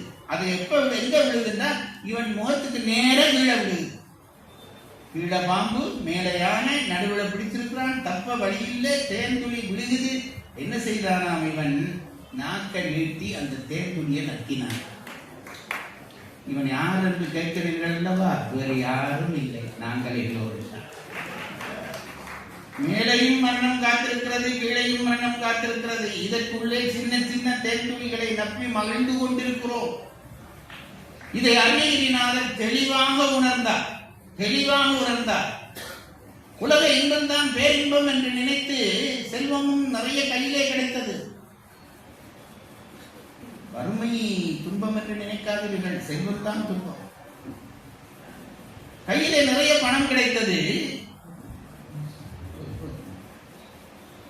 அவர் என்ன செய்தார்? இன்பத்தை நுகரத் தொடங்கினார். இன்பத்தினுடைய கடைசி இன்பம் சிற்றின்பம், ஐம்புலனும் ஒன்றாக அனுபவிக்கிற இன்பம். பல பொருட்களை தேடி தேடி இன்பத்தை அனுபவித்தார். இதையெல்லாம் சில பேர் இப்ப சொல்வார்கள், அதெல்லாம் அருணகிரிநாதர் அனுபவிக்க இல்லை, எங்களுக்காக அவர் அப்படி பாடி இருக்கிறார் என்றார். நான் அப்படி ஒத்துக்கொள்வது இல்லை. அருணகிரிநாதர் அப்படி அனுபவித்திருக்கிறார். இல்லாவிட்டால் இப்படி அனுபவமா பாட்டு வராது. அருக்கு மங்கையர் அடிதனை வருடிய கருத்தறிந்து பின் அடைதனை உடைதனை அவிழ்த்து அங்குல அரசியலை கல்வியும் இருதோடும். இந்த பாட்டுக்கு நான் பொருள் சொன்னா நீங்க அடிச்சு துரத்தீங்க. அப்படி பாடுகிறார் பாருங்க, அப்படி பாடுகிறார். அனுபவம் தான், அனுபவம் இல்லை என்று நான் சொல்ல மாட்டேன். என்ன தெரியுமா? சிற்றின்பம் என்று அதுக்கு பெயர் வச்சதுக்கே காரணம் என்னவென்றால் அது முடிச்சு போகும். இன்பத்திலே ரெண்டு இன்பம், சிற்றின்பம், பேரின்பம். சிற்றின்பம் என்னவென்றால் முடிச்சு போகும், பேரின்பம் என்னவென்றால் முடியாது. நாங்க சிற்றின்பம் தான் பெருசென்று நினைச்சு கொண்டு அதில் சேர்ந்து முடிஞ்சு போவோம். ஏனென்றால் அதிலே அனுபவிக்கிறவன் ரெண்டு பேரும் முடிவுள்ளவர்கள். அது முடிந்த உடனே இந்த இன்பம் முடிந்து போகும். இது புரியாமல் ரொம்ப அனுபவிச்சார். அந்த போட்டு ஆட்டத்திலே உடம்பிலே நோய் வந்து விட்டது. தம்பி இங்க பேசுற பொழுது சொன்னான், ஏறினார் மேலே, சாகிறதுக்கு முடிவு பண்ணினார். சாகிறதுக்கு முடிவு பண்ணிட்டு மேலே போய் நிற்கிறார். அந்த நேரம் அவருக்கு முருகன் நினைவுக்கு வந்தார். இதெல்லாம் இவ்வளவு குற்றம் செய்தவருக்கு முருகன் அருள் செய்வானா என்று சில பேர் கேட்பார்கள். செய்வான். சில நேரத்திலே நான் என்னுடைய அனுபவம் கொண்டு சொல்கிறேன். நான் யாழ்ப்பாணத்தை விட்டு கொழும்புக்கு வந்த போது ஒரு பெரிய பிரச்சனையிலே மாட்டிக்கொண்டேன். ராணுவம் எங்களை பிடித்துக் கொண்டு போய் ஒரு வீட்டிலே அடைத்து விட்டது. யாழ்ப்பாணத்திலே நான் இருந்த வீடுதான் பிரபாகரன் இருந்த வீடு என்று அவர்கள் அறிவித்து விட்டார். என்ற அந்த அழகான மாளிகை போல அதை ஆக்கி வச்சிருந்தோம். பிரபாகரன் இருந்த வீடு என்று அவர்கள் அதுல ஒரு உண்மையும் இல்லை. நான் கொழும்புக்கு வருகிற பொழுது எங்களை பிடித்துக் கொண்டு போய் ராத்திரி நேரம் ரயில ஏறிவிட்டோம். ரயில இருந்து இறக்குகிறார், துப்பாக்கியை காட்டி இறக்குகிறார். ஒரு வேன்ல ஏற்றி விட்டார்கள். நான் என்னுடைய நண்பர் எல்லாரும் வேன்ல ஏற்றி விட்டார். கொண்டு போகிறார். கொண்டு போய் இப்படி தலையில துப்பாக்கி வைத்து கொண்டு போகிறார். முடிஞ்சது. அப்ப அந்த நாட்களிலே எத்தனையோ பேரை அவர்கள் கொன்றார்கள். அப்ப நம்ம கதை முடிஞ்சதுன்றதுதான் நிலை. அப்படி வச்சு பயத்துல நடுங்குறோம். கொண்டு போய் இன்னொரு வேன்ல மாத்தி ஏற்றினார். ஒரு காட்டுக்குள்ள கொண்டு போனார். காட்டுக்குள்ள ஒரு வீடு. அந்த வீட்டுக்குள்ள கொண்டு போய் எங்களை ஒவ்வொரு அறையில ரெண்டு பேரை அடைச்சிட்டாங்க. எப்படி இருக்குன்னு நினைச்சு பாருங்க. அந்த எட்டி பார்த்தா ஒருத்தன் அயன் பாக்ஸை கொண்டு போறான். எத்தனையோ பேர் அயன் பாக்ஸால சுடுவட்டு வதப்பட்டார்கள் என்று கேள்விப்பட்டிருக்கிறோம். இன்னொருத்தன் கரண் பயிரை எடுத்து கொண்டு போகிறான். சரி, நம்ம வாழ்வு முடிஞ்சு நினைச்சு நான் ஆச்சரியப்பட்டது ஒன்று பாருங்க. அந்த நேரத்தில் என்ன வரும்? பயன்தான் வரும். பயன்தான் வந்தது. எப்படி சொல்றது? அந்த நிமிஷத்திலே பாருங்க, எனக்கு ஆச்சரியம். திடீரென்று மனதிலே ஒரு வெளி, அது அந்த வெளி வருவதற்கு வாய்ப்பே இல்லை. மனதுக்குள்ளே திடீரென்று ஒரு அதை என்ன சொல்றது, ஒளி பொருந்திய வெளி. முருகனை கும்பிடுவதற்கு ஏன் கும்பிட வேண்டும் என்றால் இயற்கை தெய்வம் முருகன் என்றார் நக்கீரர். முருகனை எப்படி முருகனை கும்பிடுறதுக்கு வேற ஒன்றும் வேணாம். நக்கீரன் சொன்னதை சொல்லுகிறேன். நீங்க வீட்டில ஒரு தீபத்தை ஏத்துங்க. வீட்டில ஒரு தீபத்தை எல்லா லைட் எல்லாம் ஆஃப் பண்ணிடுங்க. சுவாமியில உட்கார்ந்து ஒரு தீபத்தை ஏத்துங்க. தீபத்தையே இப்படி பாருங்க. 2 கண்ணெல்லாம் அசைவில்லாமல் எண்ணம் இல்லாமல் பார்க்க வேண்டும். அப்படி கொஞ்ச நேரம் பார்த்து கொண்டிருந்தீங்கன்னா தீபம் எல்லாம் மறையும். கட்டக்கண்டு வீடு மறையும், விளக்கு மறையும், எல்லாம் மறையும். இது குருவிட்ட, யாராவது ஒரு நல்ல குருவிட்ட உபதேசம் பெற்று தான் இதை செய்ய வேணும். நான் சும்மா சொல்றேன் எல்லாரும் செய்யாதீங்க, அது வேற ஆபத்தா போயிடும். இப்ப தீபத்தை ஏற்றிட்டு பார்த்தோம்னா எல்லாம் மறையும். கண்ணு நம்ம எல்லாம் என்னென்ன இருக்கோ எல்லாம் மறைஞ்சு தீபம் மட்டும் முதல் தெரியும். பிறகு அந்த தீபத்தையே நீங்க பார்த்து கொண்டிருந்தால் அந்த தீபம் மறைஞ்சு ஒரு நீல வெளிச்சம் வரும். அப்பவும் அசையாம அந்த வெளிச்சத்தை கூர்ந்து பாருங்க. அந்த நீல வெளிச்சத்துக்குள்ள ஒரு சிவப்பு வெளிச்சம் தோணும். ஒரு அழகான சிவப்பு வெளிச்சம் தோணும். சும்மா பரிசோதனைக்காண்டி ஒரு தரம் செய்யறா செய்யுங்க. இதை நெடுக செய்கிறார்கள். அதுதான் நக்கீரர் சொன்னார், உலகம் உவப்ப வளநேர்வு திரிதரு பலர்புகழ் ஞாயிறு கடற்கண்டாங்கு ஓவர இமைக்கும் சேன்பிளங்கவிரொளி. கடலிலே சூரியனை கண்டது போல மயிலிலே முருகன் வருவானாம். மயில் நீலம், முருகன் சிவப்பு. இந்த நீலத்துக்குள்ளே சிவப்பு தெரிவது என்பது இயற்கையாக நமக்குள்ளே இருக்கிற ஒன்று. எங்க குலதெய்வம் முருகன், நல்லூர் முருகன். அந்த நிமிஷம் அது பயத்தினுடைய அந்த 100வது படியிலே நான் இருந்த நேரம். திடீரென்று அந்த 100வது படி தாண்டி ஏதோ ஒரு இடத்துக்கு கொண்டு போச்சு மனம். கொண்டு போனா எந்த விதமான பதட்டமும் இல்லாம என்னால முருகனை கும்பிட முடிஞ்சது. ஒரு அரை மணி நேரம் கும்பிட்டேன். அப்படியே சீன் மாறிக்குது பாருங்க. அதை நீளமா சொல்ல இல்லை. எங்களை பிடிச்சு கொண்டு போன இராணுவத்தினர்களே எங்களுக்கு தேநீர் வாத்து தந்து, எனக்கு குளிக்கிறதுக்கு தண்ணீர் அள்ளி தந்து, இதெல்லாம் பண்ணினான். இது முருகன் பண்ணுவான் பாருங்க. முருகன் பண்ணுவான். எல்லாருக்கும் வருமா எனக்கு சொல்ல தெரியல. உறுதியா அதை நினைச்சு கொண்டே இரு. முருகனை நினைச்சு கொண்டே இரு. ஒரு இடத்திலே இது கைகூடும். அதனாலதான் அருணகிரிநாதர் மேல போன உடனே அப்படி ஒரு நிலை கூடியிருக்கும் என்று நினைக்கிறேன். கீழே குதிச்சா முருகன் தாங்கி கொண்டார். உட்கார வச்சுட்டு எல்லாம் முருகன் வந்துட்டான்னு இவருக்கு தெரிஞ்சு போச்சு. உபதேசம் பண்ணுன்னு கேட்டார். எங்கள்கிட்ட யாராவது கேட்போம், உபதேசம் பண்ணேன், எத்தனை மணி நேரம் உபதேசம் பண்ணலாம்? உபதேசம் பண்ணிட்டா நாங்கள் அப்படித்தானே இப்போ பேசுறதுக்கு வாய்ப்பு கிடைச்சது. அப்படியும் ஒரு 1.5 மணி நேரம் பேச வேணும். அப்படித்தானே நாங்கள். உபதேசம் என்பது சொற்பொழிவு அல்ல. உபதேசம் பண்ணி என்று சொன்ன உடனே முருகன், நான் அப்படிதான் நினைக்கிறேன், வேலை எடுத்து நாங்கள் நெட்டி முருகன் ஓம் என்று எழுதியிருப்பான். எழுதி சொன்னான், என்ன உபதேசம் தெரியுமோ? சும்மா இரு, போயிட்டான். இது ஒரு உபதேசமா சார்? 2 தேவாரம் சொல்லி இருக்க வேண்டும், 2 கந்தர் அலங்காரம் சொல்லி இருக்க வேண்டும், திருமுருகாட்டு படம் சொல்லி இருக்கணும். இதெல்லவா உபதேசம்? சும்மா இருந்தான். இது ஒன்றும் வேணாண்டா அவனுக்கு. இது ஒன்றும் வேணாம், சும்மா இரு. அன்னைக்கு சொல்லுகிறார், திகைச்சு போனேன் என்கிறார். சும்மா இரு சொல்லறை என்றலுமே அம்மா பொருளொன்றும் மறுத்திகள். இது என்னடா பெரிய உபதேசம் பண்ண? சும்மா இருன்றது லேசான உபதேசம் ஆயிட்டு என்று இவர் நினைச்சார். அப்படிதான் முதல் நினைச்சிருப்பார். இருந்து பார்த்தா சும்மா இருக்க முடியல. இன்னொரு நரி கதை சொல்றேன். ஒரு நரி காட்டுக்குள்ள போச்சு. திடீர்னு ஒரு சிங்கம் துரத்துச்சு, பார்த்துச்சு, தப்ப பண்ணி ஓடிச்சு நரி. ஓடின நரி அங்க பார்த்தா ஒரு கட்புகை, ஒரு சின்ன புகை.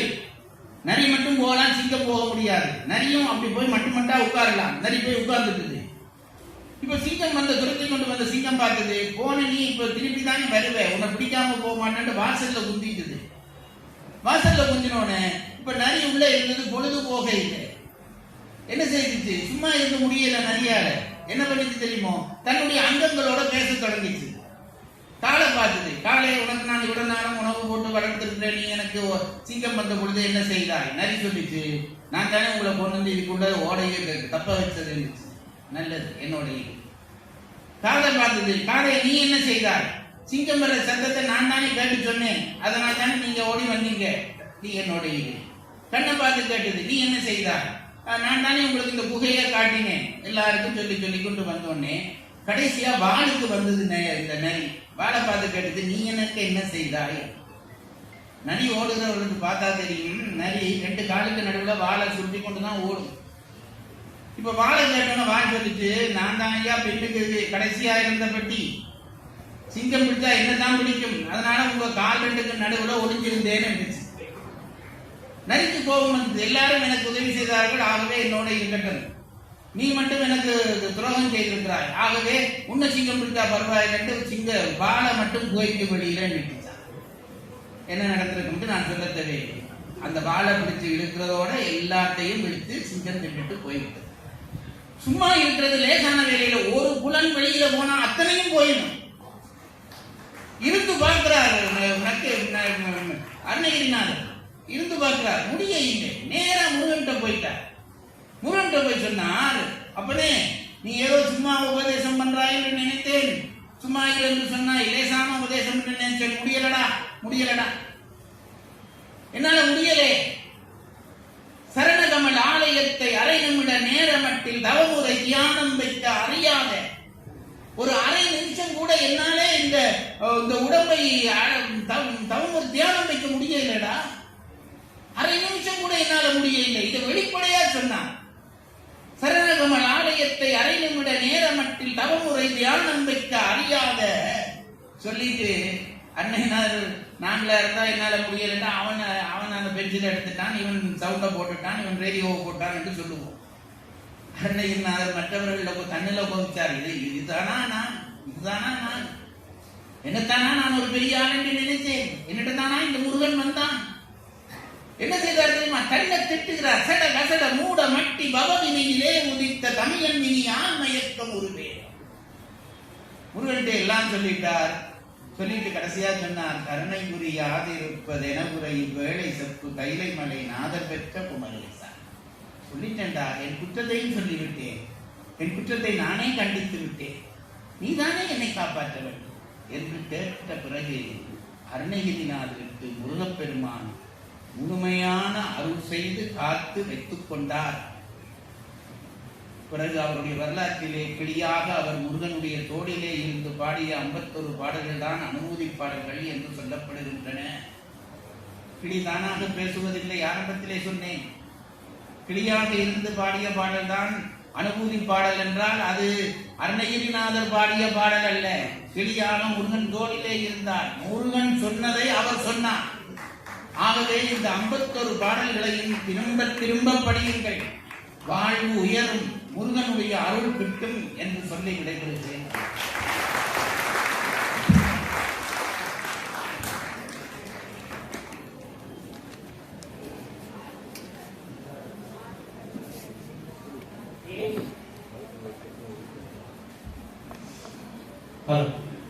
தேனின் இனிமையும் தென்றலின் குழுமையும் கலந்து காற்றலைகளில் கைகோர்த்த உங்கள் கற்பூர வாசகங்களால் எங்கள் இதயத்தை கரைய வைத்த காலதேவனே, உமக்கு அரங்கம் நிறைந்த கரவொளியால் நன்றிகளை காணிக்கையாக்குகிறோம் ஐயா.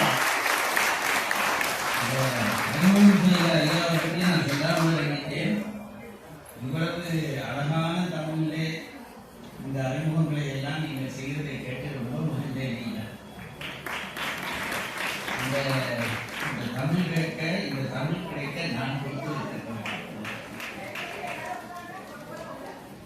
ஐயா அவர்களுக்கு முருக பக்தர்கள் சங்கத்தின் செயலாளர்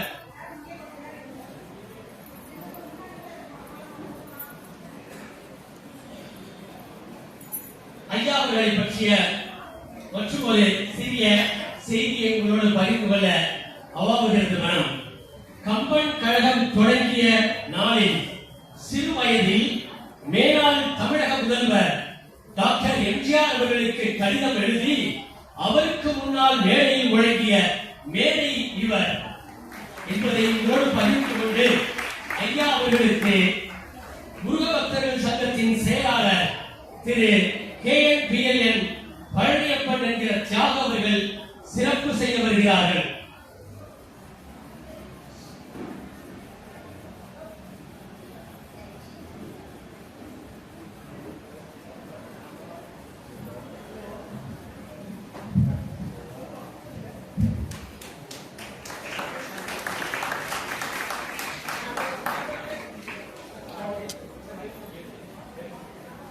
லேனா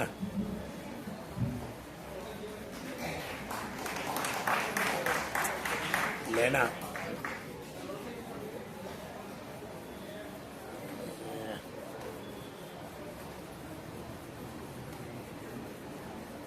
லேனா லேனா லேனா